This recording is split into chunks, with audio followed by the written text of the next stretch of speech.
الحمد لله الحمد لله رب العالمين نحمده ونستعينه ونستغفره ونؤمن به ونتوكل عليه ونعوذ بالله من شرور أنفسنا ومن سيئات أعمالنا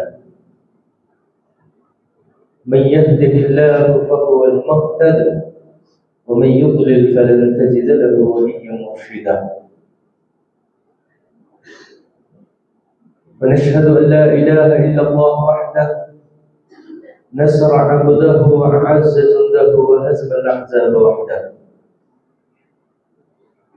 اللهم صل على محمد وعلى آل محمد كما صليت على إبراهيم وعلى آل إبراهيم وبارك على محمد وعلى آل محمد كما باركت على إبراهيم وعلى آل إبراهيم في العالمين إنك حميد مجيد. أما بعد فإن خير الحديث كتاب الله وخير الهدي هدي محمد صلى الله عليه وسلم وخير الأمور عوازمها وشر الأمور محدثاتها وكل محدثة بدعة وكل بدعة ضلالة. أيها الناس أوصيكم وإياي أولا بتقوى الله. أعوذ بالله من الشيطان الرجيم. بسم الله الرحمن الرحيم.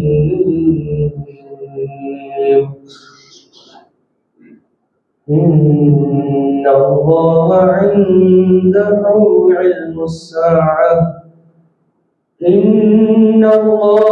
عنده علم الساعة وينزل الغيث ويعلم ما في الأرحام وما تدري نفس ماذا تكسب غدا وما تدري نفس بأي أرض تموت إن الله عليم خبير. صلى الله عليه وسلم. يريد الإصلاح ما استطعت وما توفيقي إلا بالله عليه توكلت وإليه أنيب واشرح لي صدري ويسر لي أمري واحلل عقدة من لساني يفقهوا قولي.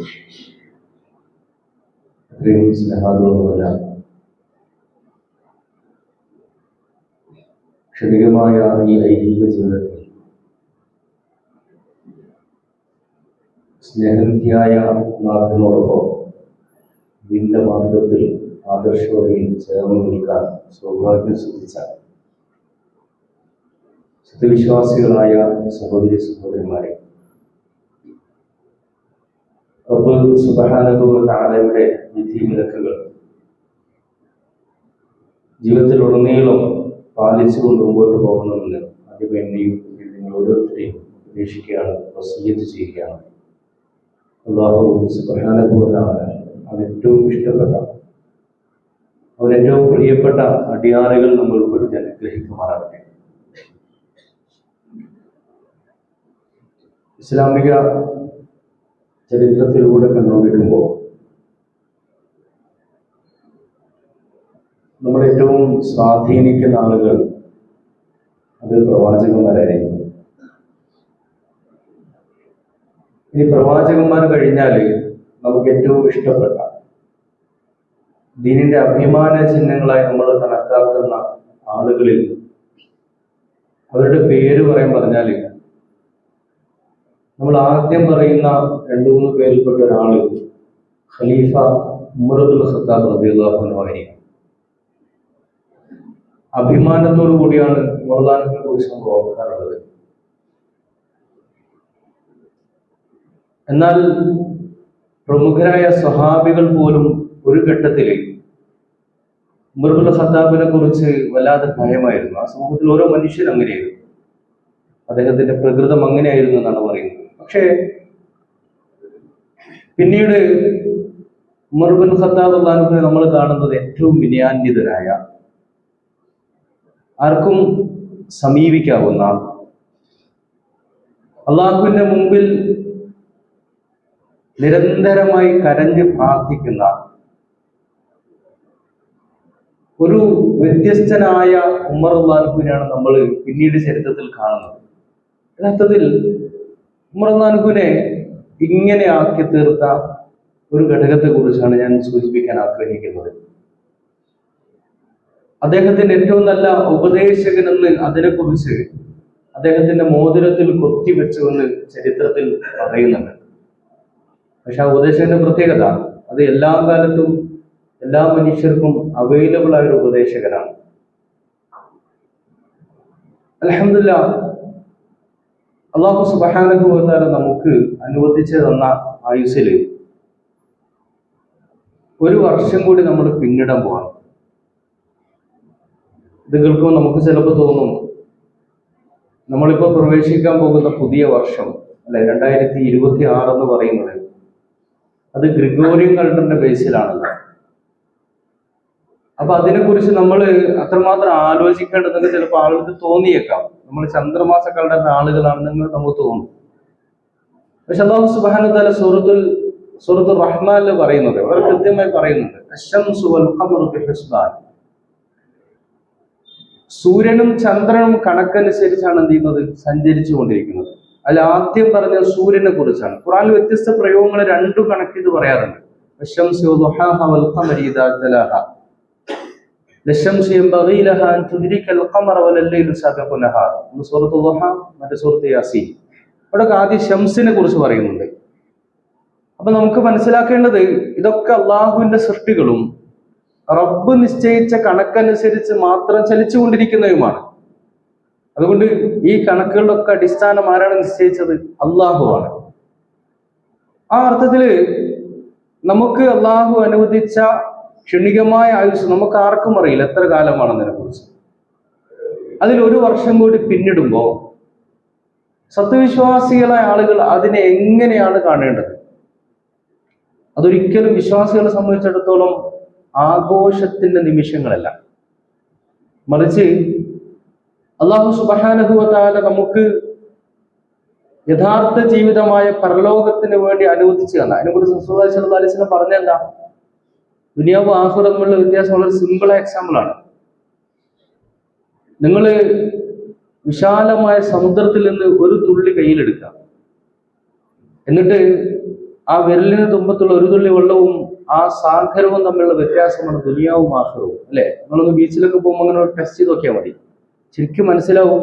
ദുനിയാവ് ഒന്നുമല്ല, ദുനിയാവ് മനുഷ്യന്റെ ജീവിതത്തിന്റെ ഒന്നുമല്ലെന്ന ബോധ്യത്തിലേക്ക് മനുഷ്യൻ എത്താൻ കഴിയും.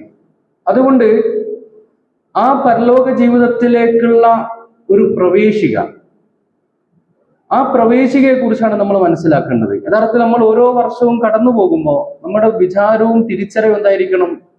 അള്ളാഹു അനുവദിച്ച ആയുസ്സിലെ ഏറ്റവും സുപ്രധാന ഒരു വർഷം കടന്നുപോയി. അതുകൊണ്ട് പുതിയ വർഷം വരുമ്പോൾ ആഘോഷത്തെക്കാൾ ജാഗ്രതയായിരിക്കും വിശ്വാസികൾക്ക് ഉണ്ടാവുക.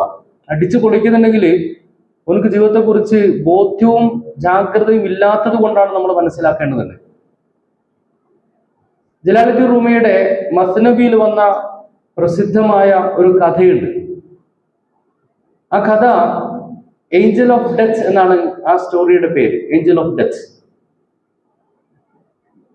ഒരു ദിവസം സോളമൻ രാജാവ്, അതിലങ്ങനെയാണ് മെൻഷൻ ചെയ്യുന്നത്, സോളമൻ രാജാവ് അദ്ദേഹത്തിന്റെ ദർബാറിൽ ഇങ്ങനെ ഇരിക്കുകയാണ്. ഇരിക്കുന്ന ഘട്ടത്തില് ഒരു മനുഷ്യൻ വല്ലാതെ പരവശനായിട്ട് ആ സദസ്സിലേക്ക് ഓടി വരികയാണ്. പരവശനായിട്ട് വരുന്നത്, പരിഭ്രാന്തനായിട്ടുണ്ട്. ഇത് കണ്ടപ്പോ അദ്ദേഹം ആ മനുഷ്യനെ മുമ്പിലേക്ക് വിളിപ്പിച്ചു. എന്നിട്ട് ചോദിച്ചു, നിനക്കെന്താ പറ്റിയത്? നീ എന്താണ് ഇങ്ങനെ വല്ലാതെ പരിഭ്രാന്തനായി നിൽക്കുന്നത്?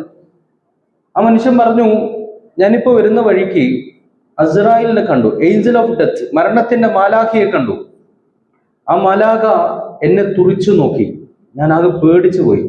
അറിയാലോ, അള്ളാഹു അസ്രായേലിനോട് റൂഹിനെടുക്കാൻ പറഞ്ഞാല് പിന്നെ അസ്രായേൽ അത് താമസിപ്പിക്കൂല, അതുകൊണ്ട് പേടിച്ച് വന്നതാണ്. അപ്പൊ ചോദിച്ചു, നിനക്ക് വേണ്ടി ഞാനെന്താ ചെയ്യേണ്ടത്?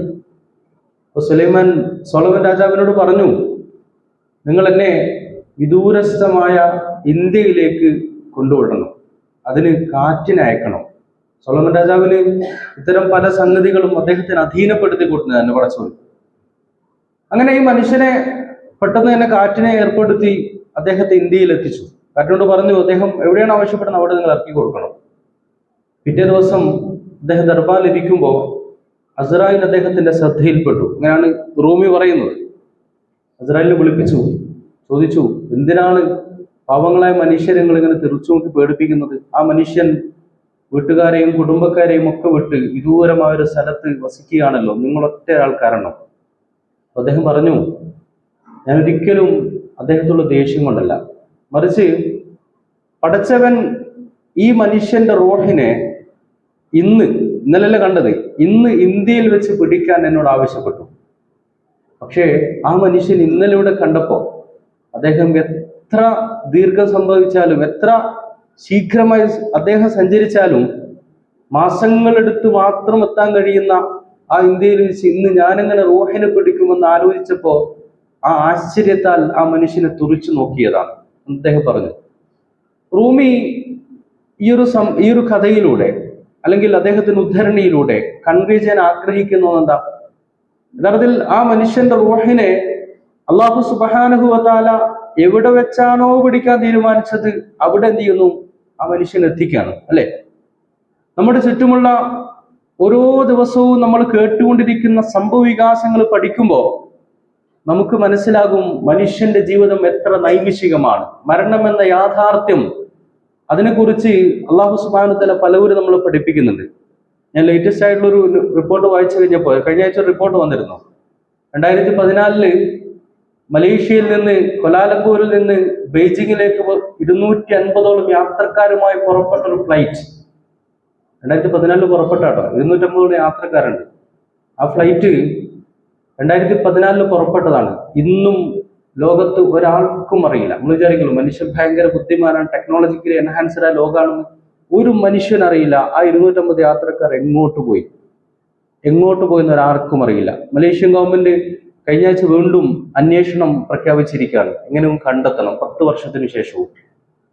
എന്ന് പറഞ്ഞാൽ ഇതാണ് മനുഷ്യന്റെ ജീവിതത്തിന്റെ യാഥാർത്ഥ്യം. ഈ മനുഷ്യരാണ് പലപ്പോഴും പരസ്പരം പോരടിച്ചും അഹങ്കരിച്ചും നടന്നുകൊണ്ടിരിക്കുന്നത്.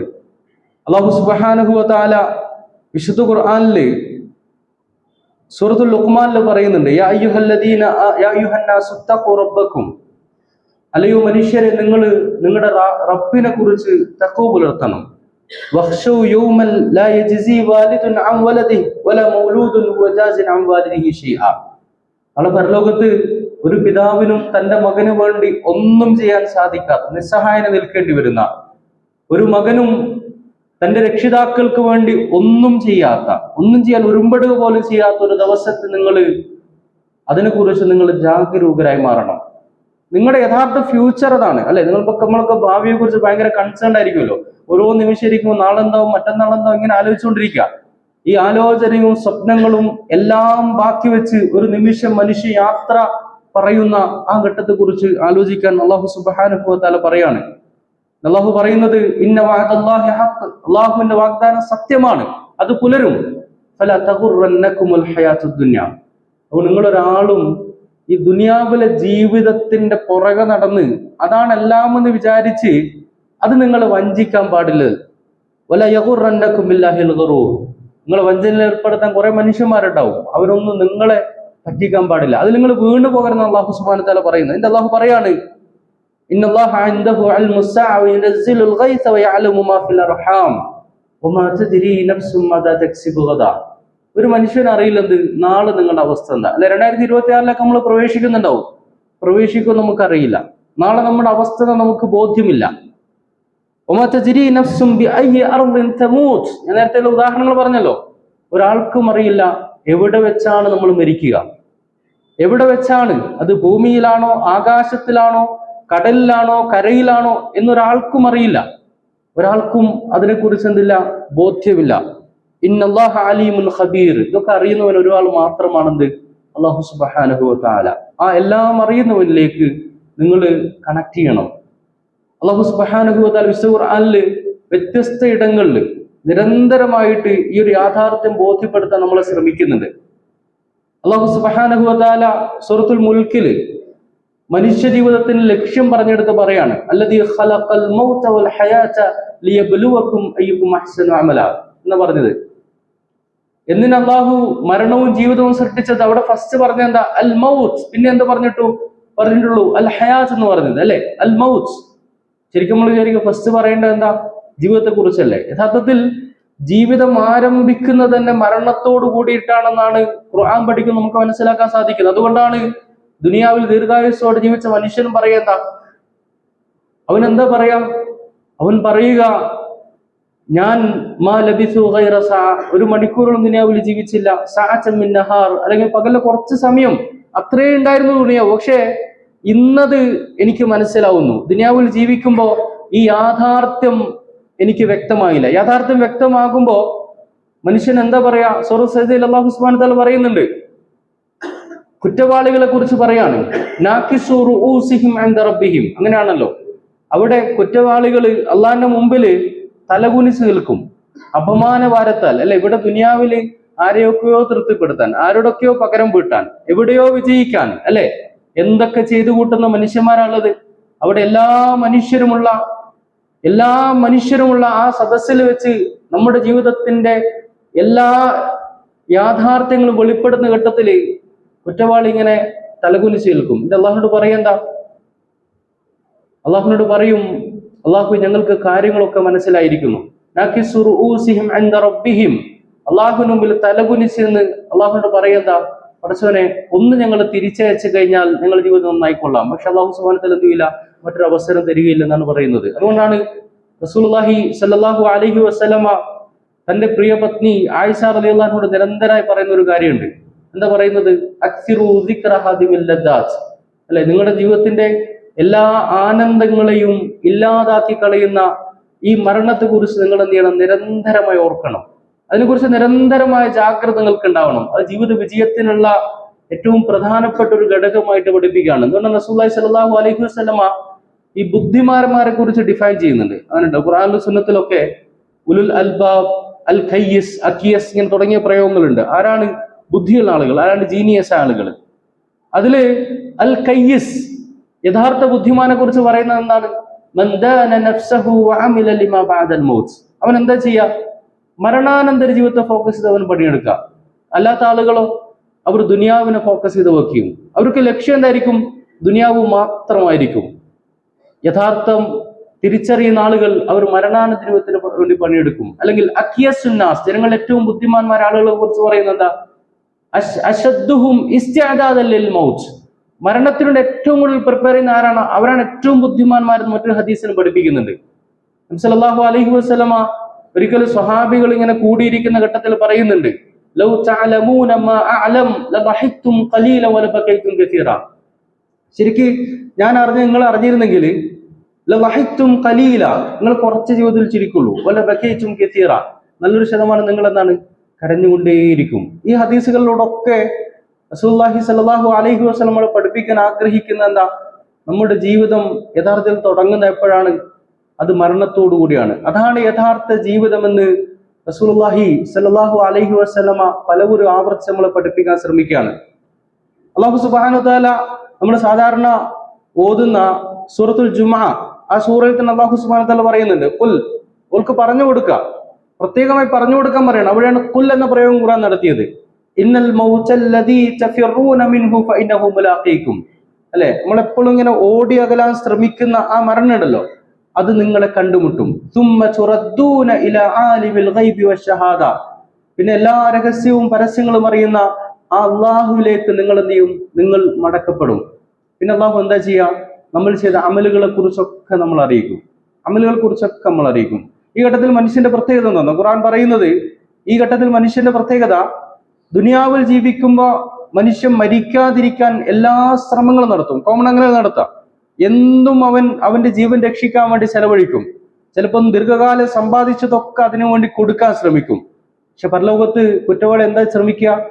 അവൻ പറയും, യാ ലൈതനീ കുന്തു തുറാബ, അടച്ചോനെ ഞാൻ മണ്ണായിരുന്നെങ്കിൽ എന്ന്, അല്ലെങ്കിൽ മരിച്ചു പോയിരുന്നെങ്കിൽ, ഞാൻ ജീവിച്ചിരുന്നില്ലെങ്കിൽ എന്ന് മനുഷ്യൻ കൊതിക്കും. അതിൽ അതിസമ്പന്നനായ മനുഷ്യന്മാർ എന്താ ചെയ്യാ? അല്ലാഹു സുബ്ഹാനഹു വ തആല സൂറത്തുൽ ജുമഅ അല്ലാഹു സുബ്ഹാനഹു വ തആല പറയുന്നുണ്ട്, ഒരാൾക്ക് ദുനിയാവിൽ നല്ല സമ്പത്ത് കൊടുക്കുന്നതായിരിക്കാം, അല്ലെങ്കിൽ പലപ്പോഴും സഹോദരി സഹോദരന്മാരുമായിട്ട് പിണങ്ങി നിൽക്കുക, അല്ലെങ്കിൽ ഫ്രണ്ട്സുമായിട്ട് അകന്നു നിൽക്കുക, നാട്ടുകാരിൽ വലിയവനായി ചമഞ്ഞ് നടക്കുക. ഇതിനൊക്കെ ഒരു പ്രധാന കാരണം എന്താ? അല്ലെ, ദുനിയാവിൽ ചെറിയ സമ്പത്തല്ലേ, ആ സമ്പത്തിന്റെ പുറകെ നടന്നിട്ടല്ലേ. ഈ സമ്പത്ത് കിട്ടിയ ആള് അവൻ അള്ളാഹുവിനെ മറന്ന് ജീവിച്ചവനാണെങ്കിൽ അവൻ നാളെ പരലോകത്ത് അവന്റെ അവസ്ഥയെക്കുറിച്ച് അള്ളാഹു പറയുന്നത് എന്താ? വലൗ അന്ന ലില്ലദീന ളലമൂ മാ ഫിൽ അർദി ജമീഅ. അക്രമിയായ മനുഷ്യന് ദുനിയാവിലെ മൊത്തം സമ്പത്ത് അള്ളാഹു കൊടുത്തു എന്ന് വിചാരിക്കുക പരലോകത്ത് വെച്ച്. അപ്പൊ ഭയങ്കര സന്തോഷമായിരിക്കും അല്ലെ. ഇവിടെ ബിൽഗേറ്റ്സും ജെഫ് ബെസോസും ഇലോൺ മസ്കും അല്ലെങ്കിൽ ലോകത്തിലെ അതിസമ്പന്ന ആളുകളൊക്കെ മാറി നിൽക്കും. അവരെക്കാളൊക്കെ മികച്ചത് കിട്ടാവുന്ന വിധത്തിൽ ദുനിയാവ് മൊത്തം അള്ള കൊടുക്കും, എല്ലാം കൊടുക്കട്ടോ. പക്ഷെ ഈ മനുഷ്യന്റെ വിചാരം എന്താ? അവൻ എന്താ പറയുന്നോ? ഒമിസ്ലഹു മാഹു, മറ്റൊരു ദുനിയാവും കൊടുക്കും, രണ്ട് ദുനിയാവ് കൊടുക്കാട്ടോ. അവൻ അള്ളാഹുവിനോട് താണുകണ് പറയുക, ലഫ്തദൗ ബിഹി മിൻ സൂഇൽ അദാബി യൗമിൽ ഖിയാമ. ഈ ഖിയാമത്ത് നാളിൽ ശിക്ഷയിൽ നിന്ന് രക്ഷപ്പെടാൻ വേണ്ടി മാത്രം അത് രണ്ട് ദുനിയാവ് അവൻ പകരം കൊടുക്കും. പക്ഷേ അവന് അവിടെ രക്ഷ ഉണ്ടാവില്ല. അവിടെ ഫിദിയ കൊടുത്ത് അള്ളാഹു സുബ്ഹാനഹു വ തആല ഒരാളെ രക്ഷപ്പെടുത്തില്ല. മറിച്ച് ഈ ദുനിയാവിൽ മനുഷ്യൻ എന്തിനു വേണ്ടി ജീവിച്ചെന്നാണ് പ്രധാനം.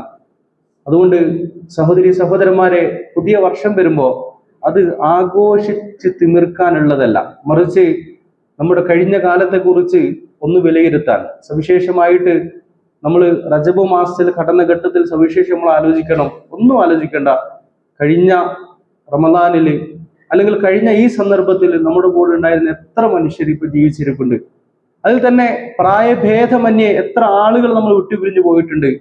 അതുകൊണ്ട് നമുക്കും ബോധ്യം ഉണ്ടാവണം, നമ്മുടെയും മരണം പടിവാതിൽക്കൽ തന്നെയാണ്. ജീവിതത്തിന്റെ ഓരോ നിമിഷവും നമുക്ക് ആ ഓർമ്മയുണ്ടാവണം, നമുക്ക് ആ ജാഗ്രത ഉണ്ടാകണം. എന്നിട്ട് ആ മരണാനന്തര ജീവിതത്തിന് വേണ്ടി തയ്യാറെടുക്കാനുള്ള ഒരു പരിശ്രമത്തിലായിരിക്കണം ഇനിയുള്ള ഓരോ ദിനങ്ങളും. ഉമർലാൻഹു പറഞ്ഞതുപോലെ ഹസിബു ഖബ്ല അൻ തുഹാസബു. ഉമർലാൻഹുവിനെ കുറിച്ച് ഞാൻ നേരെ സൂചിപ്പിച്ചല്ലോ. നിങ്ങൾ യഥാർത്ഥ വിചാരണക്ക് മുമ്പ് സ്വന്തത്തെ വിചാരണ ചെയ്യുക. സുവിശേഷം ഇത്തരം ഘട്ടങ്ങളിലൊക്കെ നമ്മൾ ആ വിചാരണ നടത്തണം. എന്നിട്ട് ഉമർലാൻഹുവിന്റെ ജീവിതത്തിൽ ഏറ്റവും നല്ല ഉപദേശകരെ കുറിച്ച് പറയാണ്. അദ്ദേഹത്തിന്റെ മോതിരത്തിൽ കൊത്തിവെച്ചിരുന്നാണ് ചരിത്രകാരന്മാർ പറയുന്നത്. എന്താണ്? കഫാ ബിൽ മൗതി വഅഇല. കഫാ ബിൽ മൗതി വഅഇല. ഒരാൾക്ക് ഏറ്റവും നല്ല ഉപദേശകൻ ആര് മതി? മരണം മതി. ഒരാൾക്ക് ഏറ്റവും നല്ല ഉപദേശകനായി മരണം മതി. ഗൂഗിൾ സെർച്ച് ചെയ്താൽ കാണാൻ പറ്റും, ഇത് എഴുതിയ മോതിരം കാണാൻ പറ്റും. അത് യഥാർത്ഥ മോതിരമാണോ എന്ന് അറിയില്ല. പക്ഷെ കഫാ ബിൽ മൗതി വഅഇല, ഉമർലാൻഹുവിന്റെ മോതിരത്തിൽ കൊത്തിവെച്ചിരുന്നു എന്ന് പറയുന്നത് അതാണ് ഉമർലാൻഹുവിനെ ഏറ്റവും വിനയാന്വിതനാക്കിയത്. അതാണ് യഥാർത്ഥത്തിൽ ഉമർലാൻഹുവിനെ ആരെയും പേടിക്കാതെ ഏറ്റവും ശക്തനാക്കി മാറ്റി നമുക്ക് മനസ്സിലാക്കാൻ സാധിക്കും. അല്ലാഹു സുബ്ഹാനഹു വ തആല അർത്ഥത്തിൽ ജീവിതത്തെക്കുറിച്ച് ബോധ്യമുള്ള, ജാഗ്രതയുള്ള, ദുനിയാവിന്റെ നൈമിഷികത തിരിച്ചറിയുന്ന, മരണാനന്തര ജീവിതത്തിന് തയ്യാറെടുക്കുന്ന യഥാർത്ഥ മുത്തഖീങ്ങളിൽ മുഅ്മിനീങ്ങൾ നമ്മൾ ഉൾപ്പെടുത്തി അനുഗ്രഹിക്കുമാറാകട്ടെ. വഖൂലി ഖൗലി ഹാദാ അസ്തഗ്ഫിറുല്ലാഹ ലി വലക്കും വലിസാഇൽ മുഅ്മിനീന മിൻ കുല്ലി ദം അസ്തഗ്ഫിറൂഹു ഇന്നഹു ഗഫൂറുർ റഹീം.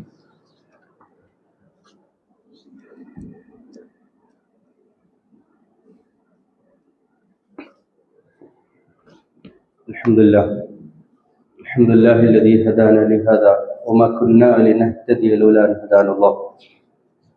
اللهم صل وسلم على رسولك سيدنا محمد وعلى آله وأصحابه أجمعين. أعوذ بالله من الشيطان الرجيم. بسم الله الرحمن الرحيم. يا أيها الذين آمنوا اتقوا الله حق تقاته ولا تموتن إلا وأنتم مسلمون. صدق الله العلي العظيم. ഇത് അല്ലാഹുവിന്റെ വിധിയിലേക്ക് പാലിച്ചുകൊണ്ടാണ് ഉദ്ദേശിക്കാൻ വസിയത്ത് ചെയ്യുക. അല്ലാഹു സുബ്ഹാനഹു വ തആല ഓരോ ദിവസവും ഒരു മനുഷ്യൻ അവന്റെ ദിനം തുടങ്ങുമ്പോഴുള്ള മനുഷ്യന്റെ അവസ്ഥയെക്കുറിച്ച് പറയുന്നു. അത് വിശ്വാസിയുടെ ദിനം എങ്ങനെ വ്യതിരിക്തമാകേണ്ടതുണ്ട് എന്നതിനെ കുറിച്ച് സൂറത്തുൽ സുമറിൽ അല്ലാഹു പറയുന്നത്, അല്ലാഹു യതവഫൽ അൻഫുസ ഹീന മൗതിഹാ. അല്ലാഹു റൂഹിനെ പിടിച്ചെടുക്കുന്ന സമയം മരിക്കുമ്പോഴാണ്, മനുഷ്യൻ മരിക്കുമ്പോൾ. വല്ലത്തി ലം തമുത് ഫീ മനാമിഹാ. അല്ലാത്ത സന്ദർഭങ്ങൾ അല്ലാഹു റൂഹ് എപ്പോഴാണ് പിടിക്കാറ്? അവന്റെ ഉറക്കത്തിൽ. അല്ലാഹു പറയുന്നത് ഫയുംസികുല്ലതി ഖദാ അലൈഹൽ മൗത്ത് വയുർസിലുൽ ഉഖ്റ ഇലാ അജലിൻ മുസമ്മ. മരണം ഉറപ്പിച്ച ആളുകൾ റൂഹിനെ എന്ത് ചെയ്യും? അല്ലാഹു അവിടെ തന്നെ വെക്കും. ബാക്കിയുള്ള റൂഹുകൾ എന്ത് ചെയ്യും? അല്ലാഹു തിരിച്ചു വെക്കും. അല്ലെ, അവിടെ തന്നെ വെക്കുന്ന ആളുകൾ രാവിലെ നമ്മളൊക്കെ വിളിച്ചു നോക്കുമ്പോൾ എന്ത് ഉണ്ടാവില്ല, ആ ബോഡി മാത്രമേ ഉണ്ടാവുള്ളൂ, റൂഹ് ഉണ്ടാവില്ല, മരിച്ചിട്ടുണ്ടാവും. ബാക്കിയുള്ള ആളുകൾക്ക് അല്ലാഹു സുബ്ഹാനഹു വ തആല ഇല അജലിൻ മുസമ്മ എന്നാണ്, നിശ്ചിത അവധി. അത് നമുക്കാർക്കും അറിയില്ല. അവധി വരെ അള്ളാഹു ഇങ്ങനെ കൊണ്ടുപോകും. യഥാർത്ഥത്തിൽ ഈ ബോധ്യമുള്ള ആളുകളാണ് രാവിലെ എണീക്കുമ്പോൾ എന്ത് പറയുന്നത്? അൽഹംദുലില്ലാഹില്ലദീ അഹ്യാന ബഅദമാ അമാതന വ ഇലൈഹി നുശൂർ. അല്ലെ, മരിപ്പിച്ച ശേഷം ജീവിച്ച അള്ളാഹുവിന് സർവസ്തുതിയും, റബ്ബിലേക്കാണ് എൻ്റെ മടക്കം. ഇത് മൈൻഡ്ഫുള്ളായി ആത്മാർത്ഥമായി പറഞ്ഞുകൊണ്ട് ഓരോ ദിവസവും തുടങ്ങിയിട്ടുണ്ടെങ്കിൽ ആ ഓരോ ദിവസവും എത്ര സുന്ദരമായിരിക്കും, എത്ര വെൽ പ്ലാൻഡ് ആയിരിക്കും, അല്ലെ? അതുകൊണ്ട് നമ്മൾ ആ അർത്ഥത്തിൽ എന്ത് ചെയ്യണം? നമ്മുടെ ജീവിതത്തിൽ അള്ളാഹുവിന്റെ ആയുസ്സിനെ നമ്മൾ പരിഗണിക്കണം, മനസ്സിലാക്കണം. ഇൻഷാ അല്ലാഹ് കഴിയുമെങ്കിൽ അടുത്ത ഖുതുബയിൽ അള്ളാഹു നമുക്ക് ആയുസ് തന്നിട്ടുണ്ടെങ്കിൽ സൂറത്തുൽ അസ്ർ, ഇമാം ഷാഫി റഹ്മഹുല്ലാഹ് പറഞ്ഞത്, നിങ്ങൾ സൂറത്തുൽ അസ്ർ മാത്രം പഠിച്ചാണ്ടല്ലോ, മൈൻഡ്ഫുള്ളായി പഠിച്ച അത് മതി നിങ്ങളുടെ സന്മാർഗ ദർശനം എന്ന് പറഞ്ഞ സൂറയെ കുറിച്ചും അല്ലെങ്കിൽ ജീവിതത്തിന്റെ ആയുസ്സിനെ കുറിച്ച് നമുക്ക് ചിലത് പറയാം. അല്ലാഹുവേ നാഥ, ജീവിതത്തിന്റെ യാഥാർത്ഥ്യം മനസ്സിലാക്കാൻ ഞങ്ങൾക്ക് നീ അനുവദിച്ചു തന്ന അനുഗ്രഹീതമായ ഈ ദുനിയാവിലെ ജീവിതത്തിന്റെ യാഥാർത്ഥ്യം ബോധ്യപ്പെട്ട് ജീവിക്കാൻ ഞങ്ങൾ അനുഗ്രഹിക്കണം നാഥ. അല്ലാഹുവേ, ക്ഷണികമായ ജീവിതത്തിൽ ഞങ്ങൾ അറിയാതെ എത്രയോ തെറ്റുകളൊക്കെ ചെയ്തു പോയിട്ടുണ്ടാവും. പരസ്പരം ഞങ്ങൾക്ക് പുറത്തു തരണേ നാഥ. അല്ലാഹുവേ, ഒരിക്കലും ദുനിയാവിന്റെ പുറകെ നടക്കുന്ന, ആഖിറത്തിനെ മറക്കുന്ന, നിന്നെ മറക്കുന്ന നിഷേധിക്കുന്ന ആളുകൾ ഞങ്ങൾ ഉൾപ്പെടുത്തല്ലേ നാഥ. പിശാചിന്റെ ദുർബോധനങ്ങളിൽ നിന്ന് നാഥ ഞങ്ങളെ കാത്തു രക്ഷിക്കണം നാഥ. പടച്ചവനെ, റമളാൻ പടിവാതിൽക്കൽ എത്തിയിരിക്കാൻ ഏറ്റവും ഒരു അനുഗ്രഹമാണ് റമളാൻ. അല്ലാഹുവേ, ഞങ്ങളൊക്കെ നീ റമളാനിൽ എത്തിക്കണമേ. റമളാന്റെ അനുഗ്രഹം പൂർണ്ണമായി കരഗതമാക്കുന്ന ആളുകൾ ഉൾപ്പെടുത്തി അനുഗ്രഹിക്കണേ പടച്ചവനെ. ഇപ്പൊ തന്നെ റമളാന് വേണ്ടിയുള്ള എല്ലാ ഒരുക്കങ്ങളും നടത്താൻ ഞങ്ങൾ നീ അനുഗ്രഹിക്കണേ നാഥ. പടച്ചവനെ, ജീവിതത്തിൽ ഞങ്ങൾ ചെയ്തു പോയ തെറ്റുകളൊക്കെ നിങ്ങൾക്ക് പുറത്തു തരണേ നാഥ. പുതിയൊരു വർഷം കടന്നു വരുമ്പോ കൂടുതൽ ജാഗ്രതയോടുകൂടി പുതിയൊരു ജീവിതത്തിന്റെ തുടക്കം എന്ന നിലക്ക് ആ അർത്ഥത്തിൽ കൂടി പരിഗണിച്ച് അല്ലാഹുവേ, ഓരോ ദിവസത്തെയും ഓരോ നിമിഷങ്ങളെയും വരവേൽക്കാൻ ഞങ്ങൾ നീ അനുഗ്രഹിക്കണേ നാഥ. അല്ലാഹുവേ, ഞങ്ങളെ, ഞങ്ങളുടെ കുടുംബങ്ങളെയും മക്കളെയും ഒക്കെ ഈ ബോധ്യത്തിലേക്ക്, തിരിച്ചറിവിലേക്ക് നീ എത്തിക്കണേ നാഥ. അല്ലാഹുവേ, എത്രയോ ആളുകളുണ്ട്, കടന്നുപോയ ആളുകൾ, ഞങ്ങളുടെ കൂടെ ജീവിച്ചിരുന്ന ആളുകൾ, സുവിശേഷമായ എത്രയോ ഫലസ്തീനിലെ സഹോദരി സഹോദരന്മാർ ഞങ്ങൾ വിട്ടു പോയിട്ടുണ്ട്. അല്ലാഹുവേ, അവർക്കൊക്കെ മഗ്ഫിറത്തും മർഹമത്തും നീ പ്രദാനം ചെയ്യണമേ നാഥ. പ്രത്യേകമായി ഞങ്ങളുടെ മാതാപിതാക്കൾ, മക്കൾ ആരെങ്കിലും ഉണ്ടെങ്കിൽ, ബന്ധുമിത്രാദികൾ, അവരൊക്കെ നീ അനുഗ്രഹിക്കണേ നാഥ. അവരെ ഞങ്ങളെയും ഒക്കെ നിന്റെ ഫിർദൗസിൽ ഞങ്ങളുടെ പ്രിയ ഹബീബ് മുഹമ്മദ് മുസ്തഫ സല്ലല്ലാഹു അലൈഹി വസല്ലമയുടെ കൂടെ അർശിന്റെ നമ്മൾ ഒരുമിച്ച് കൂടി അനുഗ്രഹിക്കണേ നാഥ. അല്ലാഹുവേ, ഈ ദുനിയാവിലെ ജീവിതം ഏറ്റവും വലിയ പരീക്ഷണ വേളയാണെന്ന് നീ പഠിപ്പിക്കുന്നുണ്ട് നാഥ. അങ്ങനെ പരീക്ഷണം അനുഭവിക്കുന്ന രോഗികളായ, പ്രയാസപ്പെടുന്ന, ബുദ്ധിമുട്ടുന്ന ആളുകൾ പലരും ഞങ്ങൾക്കിടയിലുണ്ട്. അല്ലാഹുവേ, അവരുടെ രോഗങ്ങളൊക്കെ നീ ശിഫയായി കൊടുക്കണേ നാഥ. അവർക്കൊക്കെ നീ സൗഖ്യം പ്രദാനം ചെയ്യണമേ അല്ലാഹുവേ. അവരുടെ ഒക്കെ പ്രയാസങ്ങളെ നാളെ പരലോകത്ത് അമല് സ്വാലിഹാത്തുകളായി നീ മാറ്റി കൊടുക്കണേ നാഥ. അല്ലാഹുവേ, ഞങ്ങളൊക്കെ ഈ യാഥാർത്ഥ്യങ്ങളെ മനസ്സിലാക്കുന്ന, ഉൾക്കൊള്ളുന്ന യഥാർത്ഥ മുഅ്മിനീങ്ങൾ, മുത്തഖീങ്ങൾ ഉൾപ്പെടുത്തി അനുഗ്രഹിക്കണേ നാഥ. പടച്ചോനെ, ഒറ്റ സ്വപ്നമേ ഈ ദുനിയാവിലുള്ളൂ. മരിക്കുമ്പോ കലിമത്ത് തൗഹീദ് ഉച്ചരിച്ചുകൊണ്ട്, ലാ ഇലാഹ ഇല്ലല്ലാഹ് എന്ന് പറഞ്ഞുകൊണ്ട് സന്തോഷത്തോടെ സമാധാനം പ്രാപിച്ച ആത്മാക്കളായി നിന്നിലേക്ക് മടങ്ങാൻ നിങ്ങൾ നീ അനുഗ്രഹിക്കണേ നാഥ. اللهم اغفر للمؤمنين والمؤمنات والمسلمين والمسلمات الأحياء منهم والأموات إنك مجيب الدعوات يا قاضي الحاجات طيب ثراهم واجعل الجنة مأواهم. اللهم دمر أعداءنا وأعداءك وأعداء الدين. اللهم ثبت أقدامنا على القوم الكافرين. اللهم لا تجعل الدنيا أكبر همنا ولا مبلغ علمنا ولا تسلط علينا من لا يرحمنا. اللهم لا تجعل مصيبتنا في ديننا. اللهم ربنا زدنا علما نافعا وعملا متقبلا ولسانا ذاكرا وقلبا خاشعا. اللهم اجعل قبورنا وقبور إخواننا الذين سبقونا بالإيمان روضة من رياض الجنة. اللهم لا تجعل قبورنا وقبور إخواننا حفرة من حفر النيران. اللهم اغفر لحينا وميتنا وشاهدنا وآغبنا وذكرنا وأنثانا يا رب العالمين. اللهم ربنا هب لنا من أزواجنا وذرياتنا قرة أعين واجعلنا للمتقين إماما. ربنا تقبل منا إنك أنت السميع العليم وتب علينا إنك أنت التواب الرحيم واغفر لنا يا غافر المذنبين والحمد لله رب العالمين.